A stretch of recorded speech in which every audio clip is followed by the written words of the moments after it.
मथुरा की एक कैद में माता देवकी के गर्भ से जन्मे कृष्ण ने अपने आचरण से मानव जाति के सामने कई ऐसे उदाहरण रखे जो जीने की राह दिखाते हैं।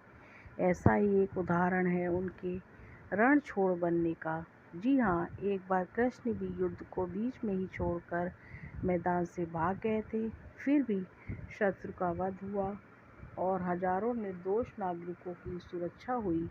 भगवान श्री कृष्ण का जन्म कंस का वध कर समस्त पृथ्वीलोक को उसके अत्याचारों से मुक्त कराने हेतु हुआ था। किशोरावस्था में ही वे गोकुल से मथुरा आ गए तथा दुष्ट कंस का वध किया। कंस की मृत्यु से दुखी उसके ससुर जरासंध ने एक विशाल सेना लेकर मथुरा पर आक्रमण कर दिया।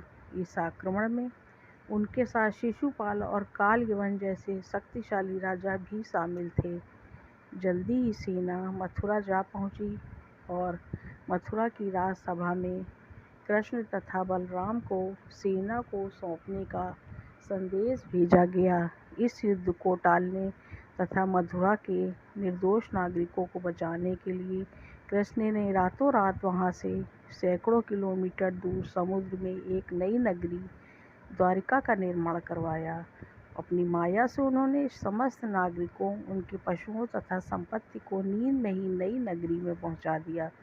अगले दिन सूर्योदय के समय कृष्ण तथा बलराम जरासंध की सेना के सामने जा पहुंचे और उसे लड़ने के लिए चुनौती दी। जैसे ही जरासंध और दूसरे राजाओं ने कृष्ण को मारने के लिए शस्त्र उठाए, दोनों भाई भागने लगे।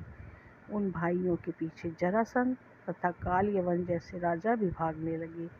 कुछ ही देर में दोनों भाई बहुत आगे निकल गए और उनके पीछे मात्र कालयवन रह गया।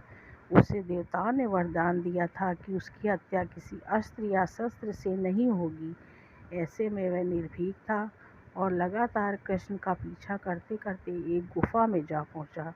गुफा में राजा मुचकुंद सो रहे थे, जिन्हें इंद्रदेव ने वरदान दिया था कि जो भी उन्हें उठाएगा वह उनके देखते ही जलकर भस्म हो जाएगा। वहां पहुंचकर कृष्ण ने सोए हुए मुचकुंद पर अपना पीताम्बर डाल दिया और स्वयं छिप गए।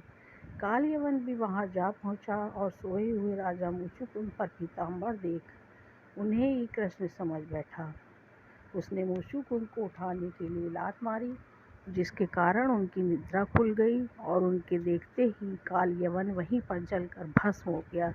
तत्पश्चात कृष्ण ने राजा मुचकुंद को अपने चतुर्भुज स्वरूप में दर्शन दिए और उन्हें मोक्ष पाने का वरदान दिया। वहीं दूसरी ओर जरासंध और बाकी राजा पूरी तरह से खाली मथुरा देखकर वापस लौट गए। कृष्ण चाहते तो स्वयं भी कालयवन और अन्य अधर्मी राजाओं का वध कर सकते थे, परंतु देवताओं के दिए वरदान का मान रखने के लिए उन्होंने कालयवन को राजा मुचकुंद के हाथों मरवाया। इसी तरह बाद में जरासंध का वध पांडुपुत्र भीम के हाथों करवाकर भूधरा का भार कम किया।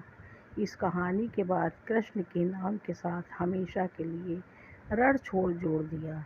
कृष्ण की इस कहानी से सीख मिलती है कि अनावश्यक ताकत का प्रदर्शन नहीं कर बुद्धि बल से काम लेना चाहिए। इस तरह हम अपनी शक्ति को खर्च होने से रोक सकते हैं और बड़े से बड़े संकट का भी सामना कर सकते हैं।